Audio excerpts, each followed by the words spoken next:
Okay viewers, very warm welcome back to my YouTube channel. Viewers, আজকে যে video সেটা হচ্ছে সুপ্রিম কোর্টের একটা আপডেট নেই তোমাদের সামনে এই ভিডিওটা প্রেজেন্ট করছি। তো কী আপডেট আছে সব কিছু তোমাদের সামনে শেয়ার করবো।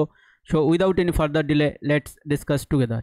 তো আজকে 21 মে, অর্থাৎ আজকে দেখো 21 মে, আজকে সুপ্রিম কোর্টে একটা MA অ্যাপ্লিকেশনের শুনানি ছিল। দেখো এই এর ফুল ফর্ম হচ্ছে তোমরা নিউজে শুনে হবে MA কথাটা। তো দেখো এর ফুল ফর্ম হচ্ছে মডিফিকেশন অ্যাপ্লিকেশন।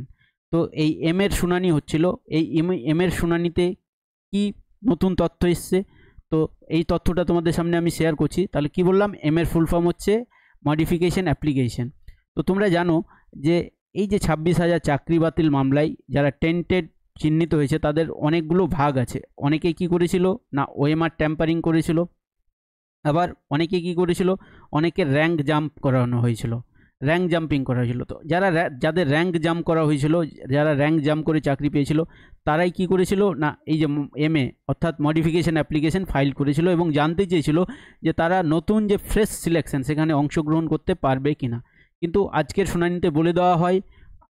শুনানিতে সেটা পরিষ্কার করে বলে দেওয়া হয়, যারা টেন্টেড বলে চিহ্নিত হয়েছে, সেটা ওএমআর ট্যাম্পারিং হোক বা র্যাঙ্ক জাম্পিং হোক, তাদের কেউই, আবার বলছি, তাদের কেউই নতুন প্রক্রিয়ায় অংশগ্রহণ করতে পারবেন না। অংশগ্রহণ করতে পারবেন না, তাই তো। আবার বলে দিচ্ছি যে যারা টেন্টেড বলে প্রমাণিত, তারা কেউই এই নতুন প্রক্রিয়ায় কিন্তু অংশগ্রহণ করতে পারবেন না। তোমরা জানো এটা ছিল ডিভিশন বেঞ্চের জাজমেন্ট।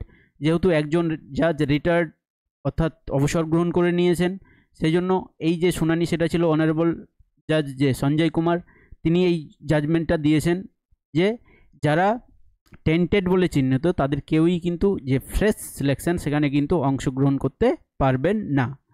তার মানে বুঝতেই পারছো যে যারা টেন্টেড তাদের কেউই কিন্তু নতুন যে সিলেকশন প্রসেস সেখানে কিন্তু অংশগ্রহণ করতে পারবেন না। তো এটাই ছিল আজকের আপডেট। তো ভিডিওটা যদি ভালো লেগে থাকে তাহলে ভিডিওটা লাইক করে দেবে এবং চ্যানেলটাকে সাবস্ক্রাইব করে দেবে। Thanks for watching this video.